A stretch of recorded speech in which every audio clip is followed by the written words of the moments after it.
Hello, ladies and gentlemen, and I hope you're having a great day because I am having a decent one. A little bit heat going out, of course, but not too bad as usual. And it seems like the Lorenz is in big trouble. You know, this psychopathic insane woman that likes to ruin people's lives. Now, if you've been keeping up with the quartering or what have you, or been checking any about this vile woman, is that she tries to cancel and ruin people's lives. It's not really too surprising. I'll be showing videos and also reports of showing how evil and how this person actually is coming into real light. Without further ado, let's get directly into it. Taylor Lorenz, New York Times maliciously destroyed TikTok talent agent's business. Suit. The woman who discovered TikTok stars like Addison Rae and Charlie and Dixie D'Amelio has accused tech journalist Taylor Lorenz and the New York Times of publishing a defamatory story that she claims destroyed her business. Lawyers for Ariadna Jacob, 38, alleged in an admitted lawsuit that Lorenz, who was then reporting for the Times, manipulated Jacob's TikTok clients into making damaging accusations for the August 2020 article, including a claim that Jacob leaked nude photos of one influencer to an industry people. The amended lawsuit, filed last week about a month after a federal judge dismissed the initial lawsuit, alleges that Lorenz bullied Jacob's clients into fabricating the claims against her. Jacob alleges that Lorenz has for long-standing ties to United Talent Agency, which ended up poaching many of her clients and after influences shuddered in the wake of the Times story. Jacob is seeking more than $11.6 million in damages. A New York Times spokesperson told the Post, the judge properly dismissed the earlier complaint. We intend to move again to dismiss this amended complaint. The Post sought comment from Lorenz, UTA, and her current employer, the Washington Post. The Post. 2 years ago, my life's work was maliciously destroyed by Taylor Lorenz, a dishonest, agenda-driven journalist influencer desperate for fame, Jacob said. Jacob said Lorenz's article left her professionally reactive and penniless. She said the lawsuit was part of a quest for justice, truth, and accountability. She accuses Lorenz and the Times of publishing a hit piece about Jacob and her company, influencers which procured branding deals with aspiring influencers who were in turn required to pay to live in a Hollywood Hills mansion and create a minimum of number of social media posts to promote the home and themselves. Influences, a new defense company, built itself as an online creator management and influencer marketing company that at one point managed more than 85 TikTok creators with massive followings. Her roster of stars included content creators who get paid tens of thousands of dollars every time they post a TikTok video promoting brands such as MasterCard and Universal Music Group. Influencers hosted the TikTok stars at Collaboration House in Los Angeles, where they lived while creating viral videos. The article, which was titled "Trying to Make It Big Online, Getting Signed Isn't Everything," quoted the influencers accusing Jacob of locking them into exclusive contracts, promising them branding deals, only to fail to deliver and saddling them with onerous expenses, including rent and utilities. Brittany Tomlinson, also known social media as Brittany Broski, aka Kabucha Girl, accused Jacob of failing to pay more than $23,000 that she was owed.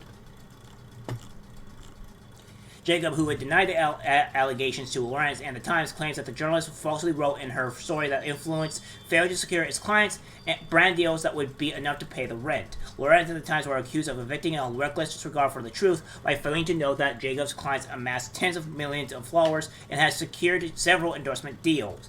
Jacob and Influence's allege in court papers that Taylor and the Times are guilty of defamation, tortious interference with perceptive advantage, and intentional infliction of emotional distress. Jacob managed her clients while snagging them lucrative endorsement deals under her tutelage. Charlie D'Amelio signed on as a pitch woman for Dunkin' Donuts and also featured in a Super Bowl commercial. Ray, who recently linked a 3-movie deal with Netflix, signed an endorsement deal with Maybelline and Urban Decay that Jacob negotiated. Jacob also arranged for Tomlinson to score deals with Chipotle, Samsung, GT's Kombucha, and Sal Bahamas over the Super Bowl. Alright, so we have that here, and it doesn't seem like it's going too good for Taylor Lorenz because she has a lot of massive lawsuits that are particularly happening here, and it doesn't seem like it's going to be in her great favor. We also seem to have a little bit more stuff that's going on with Taylor Lorenz, and there's this here. Taylor Lorenz slams Wapow colleague peddles anti-vax conspiracy amidst multiple crimes. Oh, well, that doesn't seem too well. Let's take a look. Taylor Lorenz is having an eventful week. What happened on Tuesday? The TikTok reporter challenged the scientific efficacy of the COVID-19 vaccine in a Twitter post, lashing out a Washington Post colleague. On Wednesday, she confessed to committing a series of crimes in the Washington D.C. metro area. How it started: Helen Olin and an opinion columnist at the Post tweeted in response to a New York Post article about deranged geezer Howard Stern eating at a restaurant for the first time since 2020. At some point, we're going to need to begin a conversation about the people still too afraid to leave their homes because of COVID, Olin wrote. I personally know of 2 such cases. This is not a healthy way to live. Shots fired. Lorenz was outraged. What an absurd and sensitive thing to post. She fired back. Thousands are dying per week. Millions are disabled, and we have 0 effective drugs that prevent infection. Lorenz briefly deleted the tweet before reposting it. Fact check. We have 0 effective drugs that prevent infection. This is anti-science disinformation. It is dangerous and should be flagged as such. Experts agree the COVID-19 vaccine is a safe and effective drug that helps prevent infection and minimize symptoms. Safe is subjective here, considering the fact there's people currently just dropping dead for no reason at all, and have been claiming that they died from like cardiac arrest or heart problems. So I don't know what really there. I mean, we can't really prove it as COVID-19, but it seems that they have been taking the COVID-19 vaccine after such cases. So we'll see. Well, it's up in the air. Not now, YouTube.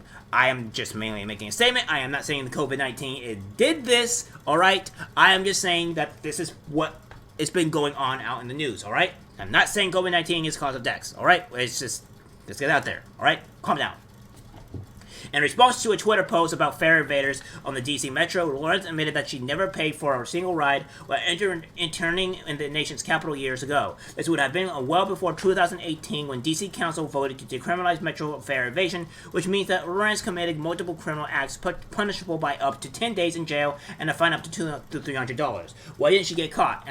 Answer. White privilege. Oh yes, because of course white privilege is just so strong in today's society. It's just unavoidable. You just have white privilege everywhere. According to one study, black people accounted for more than 90% of the citations and summonses issues for fare evasion between 2016 and 2018. The big picture: the Washington Post has a problem. Its employees keep attacking each other on social media.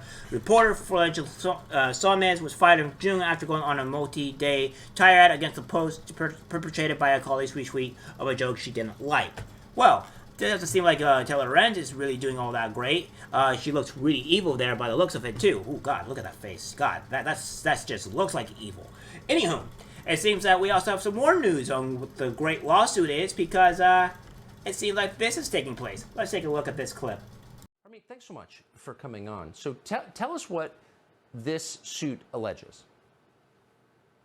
Well, as you mentioned, Tucker, Taylor Lorenz, notorious cry-bully who's jumped around from various publications and is now at the Washington Post, has made her career out of clout chasing and increasing her stature by picking victims who happen to be on the upswing in the public eye and attacking them viciously. First of all, trying to sidle up to them, making friends with them, and then ultimately, gutting them like a fish, and then using that for material for her pieces. And along the way, violating all kinds of ethical rules in journalism. So in this case, she focused on our client, Ariadne Jacob, who was running influencer houses and managing talent on TikTok. Believe it or not, it's a huge industry worth billions of dollars, and our client was on the upswing there. So giving 5 hours to respond to her hit piece questions in writing, which is her MO and the MO of other dishonest journalists, she was provided with information debunking many of the lies that she published in her story. And having written information in hand debunking these lies, she went ahead and published anyway, and then followed up on that with posts on social media lying about our client's business practices, specific conduct, the way these houses were set up, and safety and security around them, calling our client a bad actor on social media, and basically destroying our client's career and causing her damage in the tune of millions of dollars. Now, this isn't the first time Taylor Lorenz has done this. She's also gone on to proceed to try to destroy libs of TikTok, also a client of my law firm, and has even beefed with her coworkers at the New York Times, last week at the Washington Post, and other journalists at NBC. So this lady is a one-woman wrecking crew, and I'm hoping that we will finally be the ones to hold her accountable for all the damage she's caused to so many different people, Tucker. Well, she's certainly a bully who I think needs to be restrained. Yep, and it doesn't seem like it's going to go for Lorenz here. Seems like she might be facing some real damages, and I can't wait. I like it when justice happens because that means people get the justice and the bad people get what they deserve. Karma's a bitch, and it only happens when honestly you decide to ruin other people's lives and do something incredibly insensitive to other people. Lorenz seems like it's going to be having a right at it. Can't wait to see what happens to Lorenz. Have fun. Alright guys, that's it for the video. Like, subscribe, and share. And as always, take care.